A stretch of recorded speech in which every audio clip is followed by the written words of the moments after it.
Hello. With Ikoria coming out, everyone's pretty excited, as am I. So I decided I would try to come up with a deck that utilizes the Fiend Artisan card. I think everyone can agree this is a pretty strong card. This is a historic card for Magic Arena. Um, as you can see, I named it Fiend Midrange because I guess it's kind of a mid-rangey deck, maybe a little on the faster side, but the converted mana cost, as you can see, is quite low. Um, Basically, the concept of this deck is to basically turbo as much into your graveyard as possible. Original, I know. And then use it to grow your Fiend Artisans and your Terravores. And then it also, and the reason why that's powerful, obviously, is that Fiend Artisan gets +1/+1 for each creature card in your graveyard. As you can see, this runs mostly creatures. And it also has this added ability where you can play X and Hybrid Golgari mana and sacrifice another creature to search your library for a creature card with converted mana cost X or less and put it into the battlefield. Then shuffle your library. Now, the really cool thing you can do with this, actually, is only pay 1 for this, grab a Stitcher's Supplier. Potentially, if you had a Stitcher's Supplier in play already, you could sack a Stitcher's Supplier, get another Stitcher's Supplier back, which will immediately put 6 cards into your graveyard, plus the 3 the original Stitcher's Supplier got. And you can actually just repeat that. And that is kind of a loop that will turbo a bunch of cards into your graveyard pretty quickly, which grows the Fiend Artisan as well as the Terravore. This is the other kind of win condition, if you will, is the Terravore. And basically, it's kind of similar to the Fiend Artisan, except it's 3 mana. Now, this card is available in Magic Arena, but only in Historic. It has Trample, and its power and toughness are equal to the number of land cards in your graveyard. Now, consequently, when you're putting a bunch of stuff into your own graveyard, you get a lot of lands in there as well. This deck is running 24 lands, I believe, because the converted mana cost is quite low. I also have these to ramp. So these are Skull Prophet. This is another new card with Ikoria. And basically, it's a 2 mana 3/1 that can ramp you in black or green.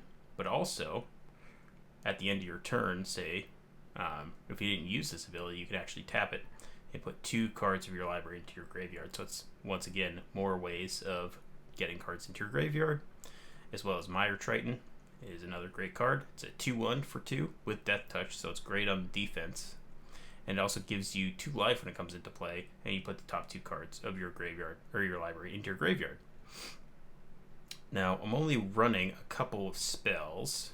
One of them is a new to Arena card called Corpse Churn, and this art is not from the right set, but it is in Ikoria, and it's an instant for 2 mana. It says, put the top 3 cards of your library into your graveyard, then you may return a creature card from your graveyard to your hand. Now, this can kind of work in 2 ways. It can help you get one of your win conditions back from the graveyard if they keep removing it. It also mills you, which is obviously what you want to do. And it could also, in the early game, get you a Stitcher Supplier back to get you even more into the motion of self-mill. Assassin's Trophy is pretty self-explanatory. It's a cheap card that basically hits everything, with the only downside of them getting a land. Now, this deck's pretty fast, so them getting a land isn't as big of a deal, and this card is just so good. And then Murderous Rider is the other removal in here. One, it's a creature, so it helps with the Fiend Artisan, as well as it is a removal spell that hits basically every plane. It hits all planeswalkers and creatures, which is super impactful. And with the Mire Triton gaining you life, as well as my last spell here, Creeping Chill, gaining you life, the 2 life is kind of incidental on its ability. But also, if you mill it, it counts as a creature. And then the last card I have in here, like I mentioned, was Creeping Chill. Now, I've found in decks that you're super heavy milling yourself. Creeping Chill is actually really good to have around because it keeps you in the game, and it actually does a very non-incidental amount of damage to them. So if you're on kind of a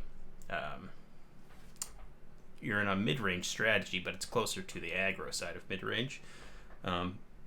If you happen to self-mill 2 of these, in the first 3 or 4 turns. That's a big life swing. That's a 12 life point swing. And that's a pretty huge deal. Then the lands are pretty self-explanatory. Overgrown tombs, can't go anywhere without them if you're in Golgari. I do have the 4 woodland cemeteries. I might cut it to 3, but I'm sticking with 4 for now. There are probably enough targets where this is going to come in tapped most of the time. I have 2 Temple of Maladies. Not sure if that's the right choice, but they're in there. The scry off them can be very nice sometimes. And then 2 Castles of Lochthwain. Once again, there should be enough targets where this is going to come in untapped most of the time. It might be worth cutting a Temple and maybe a Woodland Cemetery or 2 to get more targets for it. But I haven't really had the chance to play test this yet, as the set's not out yet. So all of that will kind of be figured out in the end. So yeah, that's basically it. Let me know what you think. I'm trying to come up with new brews for this new set that's coming out. So give me your feedback. Tell me what you like, what you don't like. Hopefully I'll be bringing you more soon. And I'll catch you later.